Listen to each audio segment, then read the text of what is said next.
दोस्तों जरा ध्यान दीजिएगा, क्या आजकल आपका डीवीआर बार बार ऑफलाइन हो जाता है या फिर आपने गौर किया होगा कि 1-2 महीने तक तो बिल्कुल सही चलता है लेकिन अचानक से फिर ऑफलाइन हो जाता है। क्या आप इस समस्या से संबंधित हैं? आप अपने आप को रिलेट कर पा रहे हैं? आपको लग रहा है कि ऐसी परेशानी मुझे जो आ रही है इसका सॉल्यूशन समझ में नहीं आ रहा, तो यह वीडियो आपके लिए है और इस वीडियो से आपको काफ़ी लाभ मिलेगी।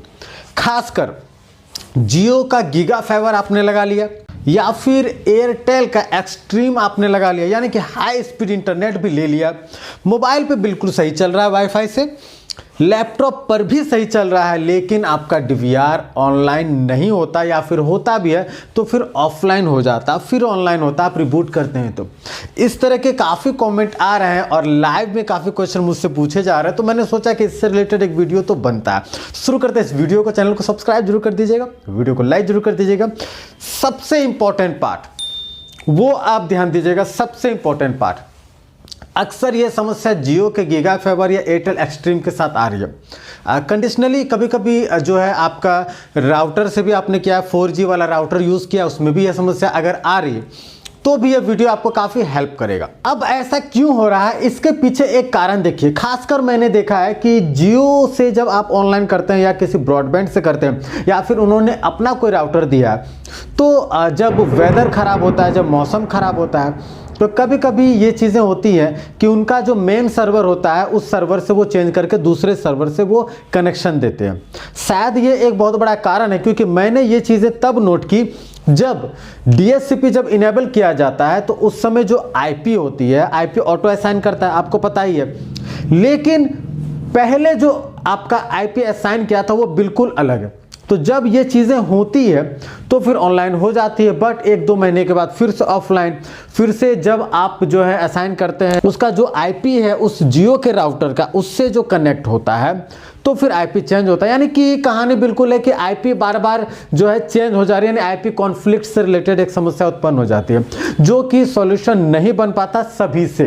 तो इस तरह की समस्या के लिए 3 तरह के सॉल्यूशन है, वो मैं आपको आज बताने वाला हूं। सबसे पहले तो आप बेहतर राउटर आप खरीद लीजिए, जिस राउटर में आपका रिपीटर मोड हो, ठीक है, रिपीटर मोड हो, वाईफाई से राउटर को कॉन्फ़िगर कर सके। TP लिंक का हो, D लिंक का हो, बेस्ट है, अच्छा है, क्योंकि ये कंपनी रिकमेंडेड भी है। अब यहां पर आपको क्या करना है कि रिपीटर मोड से वाईफाई को कनेक्ट कर देना, यानी कि एयर से आप उस राउटर पे कॉन्फ़िगर कीजिए और वहां से लैन वायर के थ्रू आप अपने डीवीआर को ऑनलाइन कीजिए। इससे आपको एक फायदा क्या हो जाएगा कि IP जो बार बार चेंज हो रहा है, वाईफाई में कनेक्टिविटी में इश्यूज नहीं हो रहे हैं, ठीक है। हालांकि आपका जो राउटर रिपीटर मोड में कॉन्फ़िगर होता है वो भी DHCP इनेबल करवाता है, बट चांसेस बहुत ही कम हो जाते हैं वहां पर नेटवर्क जो है अनस्टेबल होने का, ठीक है। तो वाईफाई से कनेक्ट आपका राउटर हो जाता है और उससे आप कॉन्फ़िगर कर दीजिए अपने डीवीआर या एनवीआर को। निश्चित तौर पे आपको परेशानी नहीं आएगी, यह मैंने खुद से किया है और सक्सेसफुल रहा है यह एक्सपेरिमेंट।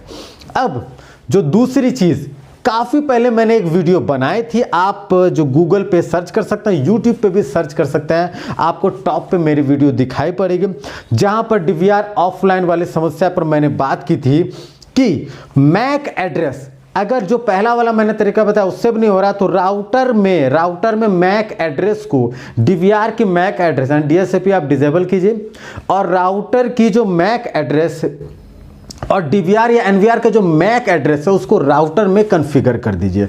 आप कॉन्फ़िगर करते हैं तो फिर इससे क्या होता है कि उस राउटर को आपके डीवीआर के साथ रिलेट करने में दिक्कत नहीं होती है, नेटवर्क ट्रांसफ़र करने में दिक्कत नहीं होती है, और जब भी ऑफ ऑन होता है या नेटवर्क कभी फ्लक्चुएट भी होता है तो फिर नेटवर्क आते ही वो ऑटोमेटिक ऑनलाइन हो जाता है। यह बात मैंने काफी पहले बताई थी, वीडियो भी बनाया गया था, तो आप वीडियो देख लीजिएगा, आई बटन पे मैं दे दूंगा, और इस तरीके को अगर आप यूज करेंगे तो भी समाधान आपका निकल जाएगा। तीसरी समस्या क्या है, जब वाईफाई रिसीवर से डीवीआर ऑनलाइन कर रहे हैं तो क्या करें। वहां पर तो कॉन्फ़िगर का कोई चांस नहीं है, वहां पर आप कॉन्फ़िगर नहीं कर सकते। मोस्टली केसेस में आप अपने मैक एड्रेस को या कुछ भी नहीं कर सकते।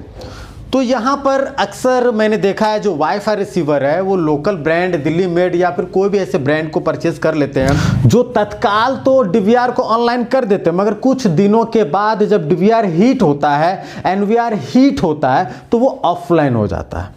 ऑफलाइन हो जाता है। फिर जब थोड़ी देर के बाद जो है उसे जब वो ठंडा होने के बाद उस वाईफाई रिसीवर को, यूएसबी वाईफाई रिसीवर को लगाया जाता है उस डीवीआर में, फिर ऑनलाइन हो जाता है।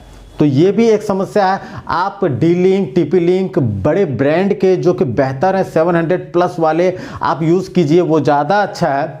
लेकिन सस्ते वाले 200, 300, 400 में जो यूएसबी वाईफाई रिसीवर आते हैं वो सक्सेसफुल नहीं होता है डीवीआर को ऑनलाइन करने के लिए। तो एक वहाँ पर भी समस्या है। इसलिए डीवीआर में ऑफलाइन का समस्या, अगर वाईफाई रिसीवर आपका लगा है तो फिर आपके लिए जो है मैक्सिमम चांसेस बनते हैं कि आप राउटर में शिफ्ट करें। राउटर में ये चीज़ें बिल्कुल ही कम दिखाई पड़ती है और आपको काफ़ी कम इस तरह की समस्याओं का सामना करना पड़ता है।